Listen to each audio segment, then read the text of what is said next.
Hello and welcome back to my channel. তো উল্টো রথ স্পেশাল একটা মিনি ব্লগ নিয়ে চলে আসলাম। সকালটা শুরু করলাম এক গ্লাস গরম জল আর লেবুর রস দিয়ে।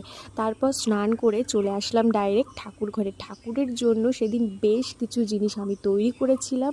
তার মধ্যে ছিল লুচি, কণিকা ভোগ, পোলাও, পটল রাসা এবং এর সাথে ছিল পনির।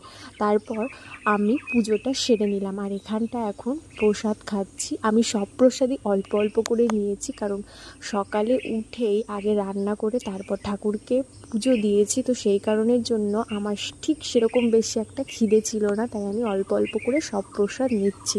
আর প্রসাদ তো অসাধারণ খেতেই হয়, আর এই প্রসাদও কিন্তু অসাধারণ ছিল। রান্নাগুলো সব আমিই করেছিলাম, কিন্তু সেটা ভিডিও ক্লিপস নেওয়ার মতো টাইম আমি একদম পাইনি।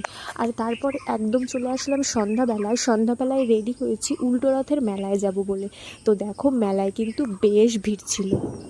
সোজা রথে না বৃষ্টির কারণে যেতে পারিনি, আর উল্টো রথে আকাশ একদম পরিষ্কার ছিল, আর সেই সুযোগটা মিস করা যায় না।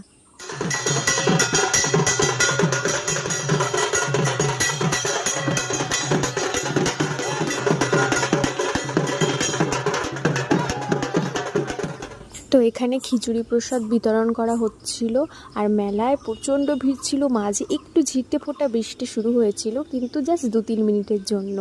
আর দেখো কত ভিড়, এইদিকে যে রথ, আর এখানে কত ছোট ছোট পুতুল বসেছে, মাটির পুতুল। এছাড়াও এখানে অনেক হোম ডেকোরের আইটেম ছিল।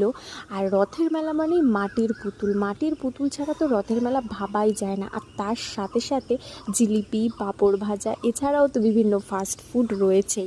তো চারিপাশে মেলাটা ঘুরে দেখলাম, আর ঘুরে দেখতে দেখতে চোখে পড়লো জিলিপি আর পাঁপড় ভাজা হচ্ছে।